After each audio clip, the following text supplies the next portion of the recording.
이혼 서류에 도장을 찍은 지 정확히 일주일째 되던 날 그 전화가 걸려왔다. 야, 너 지금 뭐 하는 거야? 내 병원비 결제 왜 안 해? VIP 병실에 누워 계신 장모님의 목소리였다. 여전히 거침없고 여전히 당당했다. 마치 내가 아직도 그 집 사위인 것처럼, 아니 정확히는 그 집의 돈줄인 것처럼. 나는 웃음이 나왔다. 무슨 웃음이 아니라 진짜 시원한 웃음이었다. 저기요? 누구세요? 전화기 너머로 장모님이 숨을 멈춘 게 느껴졌다. 20년 동안 단 한 번도 거역한 적 없는 사위가 처음으로 던진 말이었다. 뭐라고? 너 지금 나한테. 아, 죄송한데요. 전화 잘못 거신 것 같은데요. 저는 더 이상 댁의 사위가 아니거든요. 그리고 나는 전화를 끊었다. 20년 만에 처음으로 내 의지대로 끊은 전화였다. 하지만 이것은 시작에 불과했다. 그 통화 이후 드러나기 시작한 진실은 내 인생 전체를 송두리째 뒤흔들어 놓았다. 20년간 내가 알고 있던 모든 것이 거짓이었다는 사실을, 그리고 정작 진짜 피해자는 따로 있었다는 것을. 내 이름은 강민우, 올해 52이다. 서울대 공대를 나와 대기업 임원까지 올라간 이력서상 완벽한 스펙의 소유자. 하지만 지난 20년간 나는 단 한 번도 강민우로 살아본 적이 없었다. 나는 언제나 박씨 집안의 사위, 우리 딸, 남편, 애들 아빠였을 뿐이다. 결혼은 29에 했다. 선을 보던 날 지금의 전처 박수진을 처음 봤을 때가 기억난다. 단아하고 조용해 보이는 외모에 비해 눈빛만은 유난히 강했다. 저희 어머니가 좀 까다로우세요. 견딜 수 있겠어요? 첫 만남에서 그녀가 던진 질문이었다. 나는 가볍게 웃으며 대답했다. 괜찮습니다. 제가 잘하면 되죠. 그때는 몰랐다. 그 잘하기가 20년 동안 내 모든 것을 갉아먹을 줄은. 장모님, 아니 이제는 그냥 박경희 여사는 강남 한복판에 빌딩을 소유한 부동산 재벌이었다. 자수성가했다는 자부심이 대단했고 그만큼 주변 사람들을 대하는 태도도 거칠었다. 민우야, 우리 집안에 들어오려면 각오 단단히 해야 돼. 우리 수진이는 공주님처럼 자랐거든. 결혼 전 장모님이 내게 하신 말씀이었다. 네, 장모님. 잘 모시겠습니다. 그때도 나는 고개를 숙였다. 그게 첫 번째였다. 신혼집은 당연히 장모님이 마련해 주셨다. 강남 한복판 40평대 아파트. 시세로만 20억이 훌쩍 넘는 곳이었다. 이것도 다 우리 엄마 덕분이야. 고마운 줄 알아야 돼. 수진이는 입버릇처럼 그 말을 했다. 하지만 나도 바보는 아니었다. 내 월급이 적지 않았고 회사에서의 입지도 탄탄했다. 아파트 값이야 나중에 갚으면 되는 거라고 생각했다. 여보, 내가 차근차근 갚을게. 갚긴 뭘 갚아? 엄마가 준 건데. 그냥 감사하게 생각하면 되지. 첫째 딸 민지가 태어났을 때 장모님은 산후조리원을 끊어주셨다. 한 달에 1,000만 원이 넘는 곳이었다. 어머님, 제가 알아보고 있었는데. 됐어요, 됐어. 내 외손녀인데 당연히 내가 해줘야지. 민우, 너는 그냥 회사나 열심히 다녀. 둘째 아들 민준이가 태어났을 때도 마찬가지였다. 아이들 교육비, 학원비, 해외 캠프비. 모든 것을 장모님이 대주셨다. 아니, 정확히는 대주셨다고 말하셨다. 우리 외손주들 뒷바라지는 내가 할 거야. 민우, 너는 신경 쓰지 마. 어머님, 제가. 아이고, 됐어요. 벌써 몇 번째야? 그냥 고맙다고만 해. 나는 점점 작아졌다. 명절마다 장모님 댁에 가면 처남 내외와 처제 내외가 모여 있었다. 그들은 늘 나를 잘나가는 대기업 임원 매형으로 추켜 세웠지만 동시에 엄마 덕 많이 본 사위라는 시선도 숨기지 않았다. 매형, 또 어머니한테 용돈 받으셨죠? 부럽네요. 처남 박수호의 비아냥거리는 말투. 아니야. 나는 받은 적 없어. 에이, 겸손은. 매형네 아파트도 애들 학원비도 다 우리 엄마가 대주는 거 우리 다 알아요. 나는 말문이 막혔다. 부정할 수 없었으니까. 그렇게 10년이 흘렀다. 어느 날 장모님이 쓰러지셨다는 연락을 받았다. 급성 심근경색이었다. 다행히 빠른 조치로 목숨은 건졌지만 입원 기간이 길어졌다. 민우 씨, 엄마 병원비는 우리가 내. 우리가 제일 형편이 좋잖아. 수진이의 일방적인 통보였다. 근데 여보, 처남이랑 처제도 있는데. 오빠는 사업 망해서 빚 갚기도 바쁘고 동생은 애새 키우느라 여유가 없어. 당신이 하는 게 맞지. 하지만 또 시작이네. 그냥 해. 엄마가 우리한테 얼마나 해주셨는데 이것도 못해? 나는 또 고개를 숙였다. 장모님의 병원비는 한 달에 1,000만 원이 넘었다. VIP 병실에 특진 비급여 항목까지 합치니 그 정도 나왔다. 장모님 일반 병실로 옮기시는 게 뭐? 내가 일반 병실에? 너 지금 나보고 쪽방에서 죽으라는 거야? 장모님의 호통에 나는 더 이상 말을 잇지 못했다. 그렇게 6개월을 버텼다. 통장 잔고가 바닥을 드러냈고 대출을 받아야 했다. 회사 동료들에게 돈을 빌리기도 했다. 여보, 이제 정말 한계야. 내 적금도 다 깼고. 그럼 어쩌라고? 엄마 병원비 안 낼 거야? 아니, 그게 아니라 처남이나 처제한테도 얘기 좀. 당신 정말 못됐다. 엄마가 당신한테 얼마나 잘해줬는데 병원비 내는 것도 아까워? 나는 입을 다물었다. 그리고 그날 밤 나는 처음으로 우리 집 서류들을 뒤져봤다. 아파트 등기부등본, 통장, 사본 모든 것을. 그리고 나는 얼어붙었다. 아파트 명의는 수진이 단독이었다. 장모님이 우리 딸 앞으로 등기를 해준 것이었다. 20년간 함께 살아온 아파트에 내 이름은 단 한 글자도 없었다. 아이들 통장도 마찬가지였다. 예금주는 모두 외할머니 박경희였다. 내가 낸 교육비, 생활비는 어디에도 기록되지 않았다. 여보, 이게 뭐야? 뭐긴 뭐야? 원래 그런 거지. 아니, 아파트는 우리 공동 명의로 하기로. 언제? 나 그런 말 들은 적 없는데? 그냥 엄마가 나 주신 거야. 20년 동안 내가 생활비며 뭐며 다 냈잖아. 그게 당연한 거 아니야? 남편이 가족 먹여 살리는 게? 나는 그제야 깨달았다. 나는 20년 동안 이 집의 가장이 아니라 돈 내는 사람이었다는 것을. 그리고 한 달 뒤 나는 이혼을 결심했다. 이혼하자. 그날 저녁 퇴근 후 집에 돌아와 나는 차분하게 말했다. 수진이는 멍하니 나를 바라봤다. 마치 내가 외계어를 한 것처럼. 뭐라고? 이혼하자고 했어. 나 더 이상 못 살겠어. 너 미쳤어? 갑자기 무슨 소리야? 갑자기가 아니야. 나 오래 생각했어. 수진이의 얼굴이 순식간에 일그러졌다. 애들은? 애들 생각은 안 해? 민지가 고3이고 민준이가 고1인데 이 중요한 시기에 이혼을 하겠다고? 애들은 내가 키울게. 뭐? 너가? 응. 양육권 내가 가져갈 거야. 수진이는 비웃었다. 양육권? 너? 웃기지 마. 내가 뭘 할 수 있는데? 넌 집도 없잖아.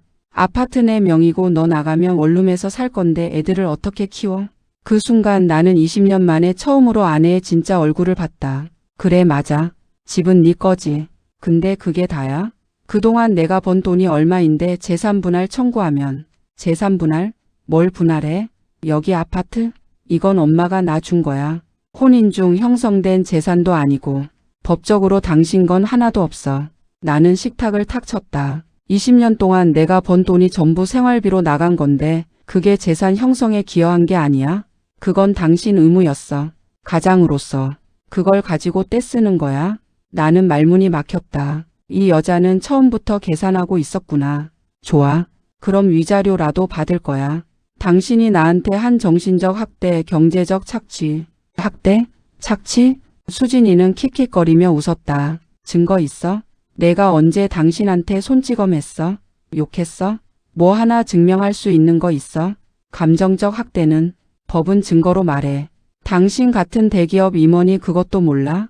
그날 밤 나는 집을 나왔다. 짐이라고 해봤자 옷가방 하나가 전부였다. 나머지는 모두 이 집의 것, 아이들 것, 수진이 것이었다. 내 것은 아무것도 없었다. 회사 근처 모텔에서 하룻밤을 보내고 다음날 변호사 사무실을 찾았다.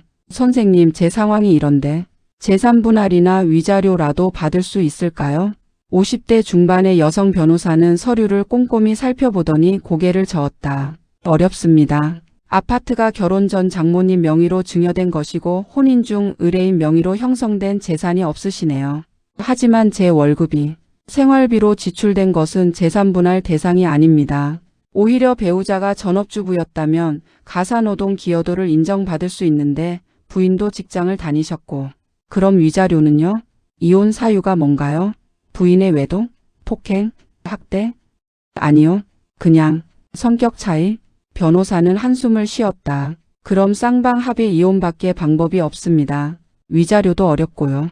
나는 무너졌다. 20년이 한순간에 증발했다. 그날 밤 아이들에게 전화를 걸었다. 민지야, 아빠야. 아빠? 지금 어디세요?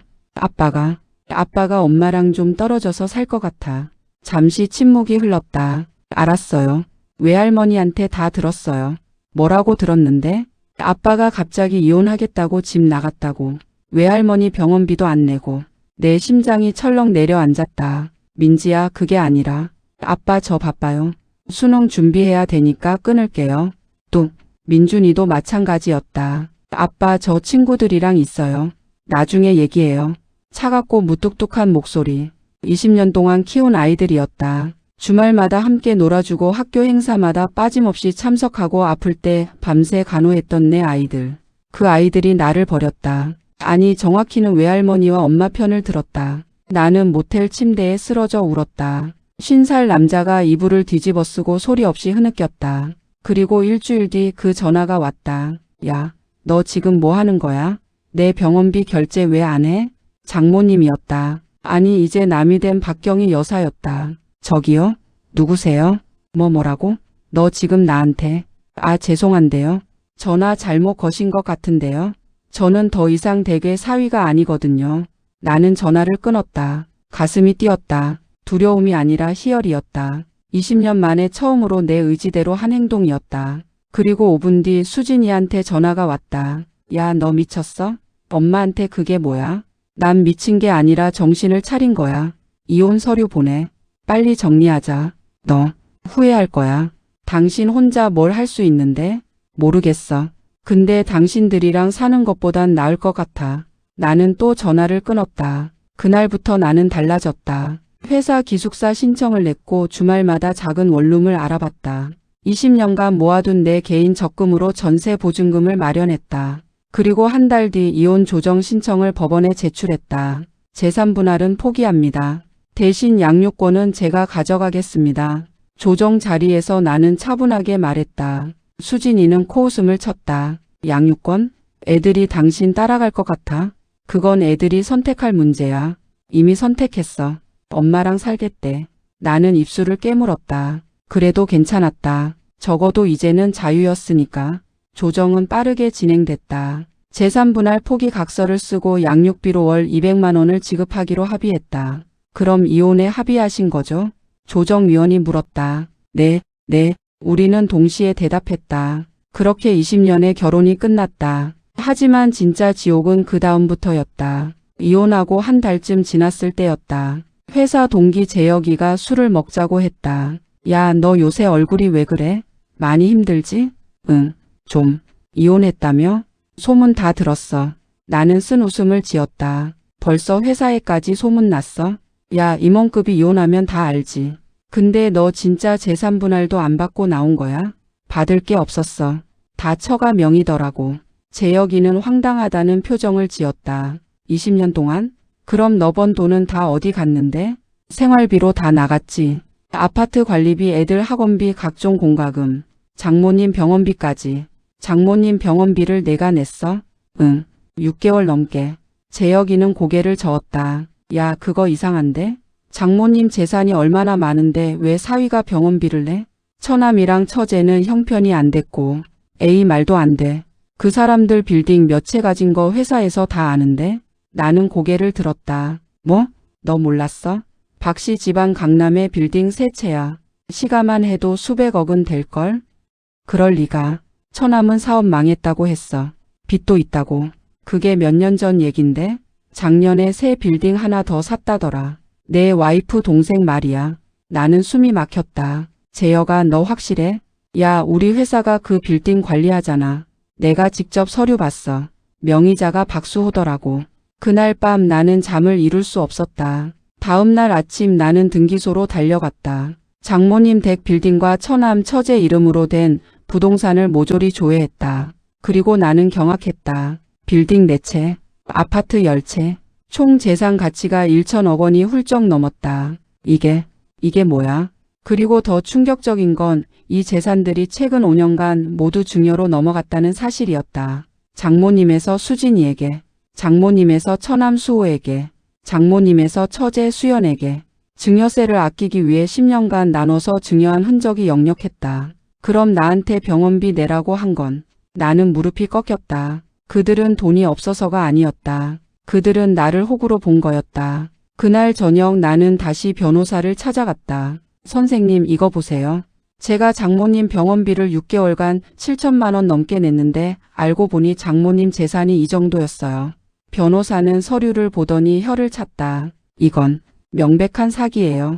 부양 능력이 있음에도 불구하고 의도적으로 사위에게 떠넘긴 거잖아요. 그럼 돌려받을 수 있나요? 민사소송을 해야 할 겁니다. 부당이득 반환 청구로. 단 시간이 걸리고 승소 가능성도 50%입니다. 왜요? 가족 간 부양이라는 프레임으로 맞서면 까다롭거든요.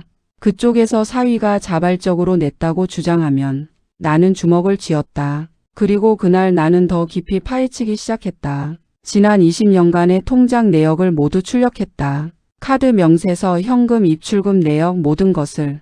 그리고 발견했다. 매달 내 계좌에서 빠져나간 300만 원. 효도비라는 명목으로 장모님께 드린 돈이었다. 수진이가 자동이체로 걸어놓은 거였다.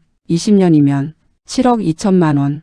이 돈도 다 사라진 거야. 나는 머리를 쥐어뜯었다. 그리고 더 충격적인 사실을 발견했다. 아이들 명의 통장. 외할머니가 관리한다던 그 통장들. 나는 은행을 찾아가 열람을 요청했다. 고객님, 이 통장은 예금주가 박경희 님으로 되어 있어서 제 자녀 이름으로 된 통장 아닌가요? 아니요. 명의는 박경희 님이시고 수익자가 따로 표시되어 있지 않습니다. 그럼 이 돈은 누구 거예요? 법적으로는 박경희 님 것입니다. 나는 그 자리에서 주저앉을 뻔했다. 20년간 애들 통장이라고 믿었던 그 돈. 매달 50만 원씩 넣었던 그 적금. 전부 장모님 명의였다. 아이들 것이 아니었다. 이 사람들이 처음부터 계획한 거였구나. 나는 온몸이 떨렸다. 그날 밤 나는 처남 수호에게 전화를 걸었다. 형님, 왜요? 수호야, 내가 묻고 싶은 게 있어. 뭔데요? 너희 어머니 병원비 왜 나한테만 내라고 했어? 그게 형님이 형편이 제일 좋잖아요. 너 작년에 빌딩 샀다며? 전화기 너머로 침묵이 흘렀다. 누가 그러던데요? 등기부등본 떼봤어. 시가 200억짜리. 그건 사업용이고. 사업용이든 뭐든 넌 돈 있잖아. 근데 왜 병원비는 안 냈어? 형님, 그게 어머니가 형님한테 부탁하라고 해서. 어머니가? 네, 어머니가 형님 테스트한 거예요. 진짜 효자인지. 나는 웃음이 터졌다. 테스트? 7천만 원 넘게 뜯어간 게 테스트야? 형님 진정하세요. 우리도 어쩔 수 없었어요. 어쩔 수 없었다고? 너희 가족이 나한테 20년 동안 한 짓이 뭔데? 나는 소리를 질렀다. 전화는 끊겼다. 그리고 10분 뒤 수진이한테 문자가 왔다. 동생한테 협박하지 마. 당신 지금 명예훼손으로 고소당할 수 있어. 나는 전화기를 집어던지고 싶었다. 하지만 참았다. 아직 끝나지 않았다. 나는 더 깊이 파고들었다. 그로부터 일주일 뒤 나는 옛집 근처 카페에서 민지를 만났다. 아빠, 왜 불렀어요? 20살이 된 딸은 차갑게 물었다. 민지야, 아빠가 물어볼 게 있어. 빨리 말해요. 저 학원 가야 돼요.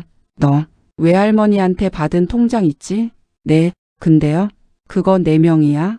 민지는 잠시 멈칫했다. 아니요, 외할머니 명의예요. 그럼 그 돈 내가 못 쓰는 거 알아? 나중에 주신대요. 결혼할 때. 나는 한숨을 쉬었다. 민지야, 그 돈 법적으로 내 거 아니야.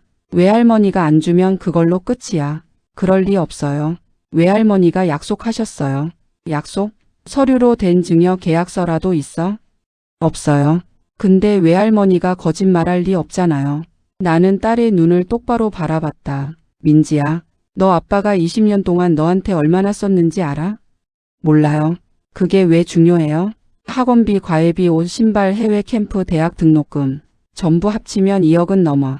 그게 당연한 거 아니에요? 아빠니까. 나는 가슴이 무너지는 것 같았다. 그래, 아빠니까 당연하지. 근데 넌 왜 아빠 편은 안 들어? 아빠가 먼저 집 나갔잖아요. 엄마랑 외할머니 버리고. 버린 게 아니야. 나도 더 이상 못 견뎌서. 아빠는 맨날 자기 변명만 해요. 외할머니가 얼마나 아픈데 병원비도 안 내고. 그게 사람이 할 짓이에요? 나는 말문이 막혔다. 민지야, 외할머니 재산이 얼마인지 알아? 그게 왜 중요해요? 아픈 사람인데 1천억이 넘어.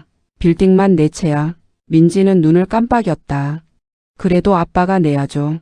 사위니까. 나는 더 이상 말을 잇지 못했다. 20년간 키운 딸이었다. 밤새 열 재우고 아플 때 병원 데려가고 학교 행사마다 빠짐없이 참석했던 내 딸.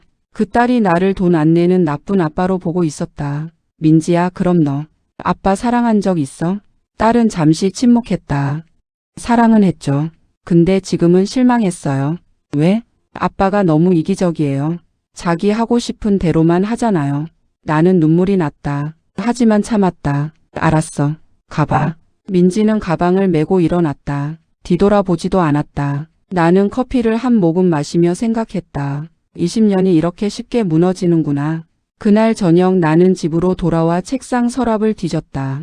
그리고 찾았다. 20년 전 결혼 전 수진이가 내게 쓴 편지. 민우 오빠 만나서 정말 행복해요.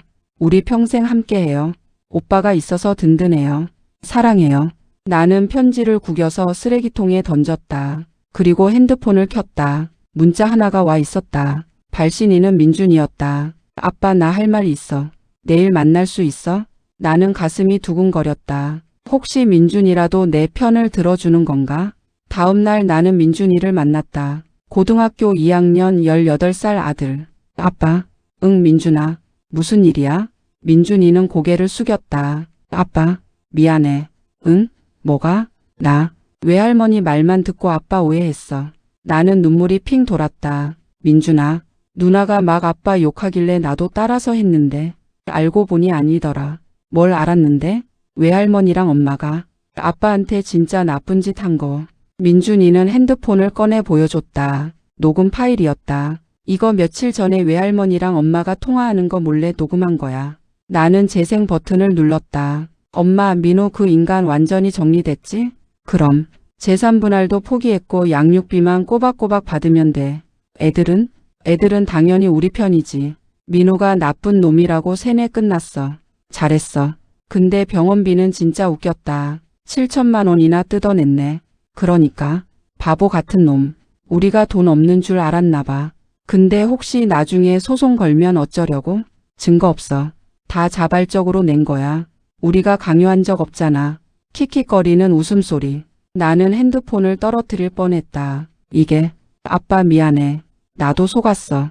외할머니랑 엄마가 아빠를 이렇게 나쁘게 이용할 줄 몰랐어. 민준이가 울먹였다. 나는 아들을 꼭 안아줬다. 괜찮아 민준아. 내 잘못이 아니야. 아빠, 나 어떻게 해야 돼? 넌 그냥 내 공부나 해. 아빠가 알아서 할게. 근데 아빠, 이거 증거로 쓸 수 있어? 나는 고개를 끄덕였다. 응, 충분해. 그날 밤 나는 다시 변호사를 찾아갔다. 선생님 이거 들어보세요. 녹음 파일을 들려줬다. 변호사는 표정이 굳었다. 이건 사기죄로 고소할 수 있습니다. 명백한 계획적 기망행위예요. 정말요? 네. 그리고 이 녹음 파일 불법 녹음이 아닌 이상 증거로 채택됩니다. 누가 녹음했죠? 제 아들이요. 자기 집에서. 그럼 문제 없습니다. 바로 고소장 준비하시죠. 나는 고개를 끄덕였다. 하지만 한편으로는 무너졌다. 20년을 함께한 여자가 내가 사랑했던 아내가 나를 이렇게까지 우습게 본 거였다. 바보 같은 놈. 그 말이 머릿속에서 맴돌았다. 고소장을 제출하고 한 달이 지났다. 검찰에서 수진이와 장모님을 불러 조사했다. 그들은 당황했다. 특히 녹음 파일이 결정타였다. 이건 불법 녹음이에요.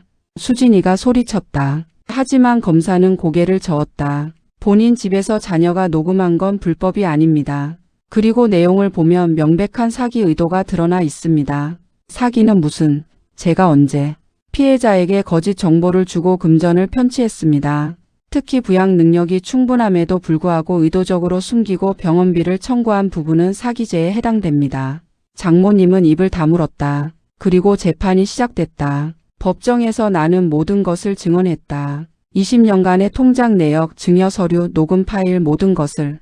피고인들은 계획적으로 원고를 기망했습니다. 재산을 숨기고 원고의 선의를 이용해 금전을 편취했으며 심지어 자녀들까지 이용해 정신적 고통을 가했습니다.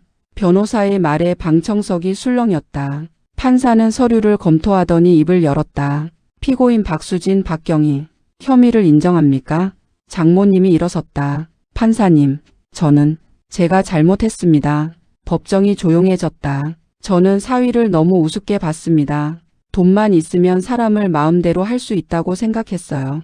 20년 동안 그 사람 인생을 빼앗았습니다. 수진이도 고개를 숙였다. 저도 마찬가지입니다. 남편을 사랑한 적이 없었어요. 그냥 편한 ATM이었어요. 나는 그들을 바라봤다. 미움보다는 허무함이 밀려왔다. 판결이 나왔다. 피고인들은 사기죄로 징역 1년, 집행유예 2년, 그리고 피해자에게 총 1억 원의 손해배상을 명한다. 1억 원. 20년의 값치고는 터무니없이 적었다. 하지만 나는 받아들였다. 법정을 나서는데 민준이가 달려왔다. 아빠, 민준아, 아빠 나, 아빠랑 살래. 나는 아들을 꼭 껴안았다. 그래, 우리 같이 살자. 민지도 멀리서 서 있었다. 고개를 숙인 채 나는 다가가 말했다. 민지야.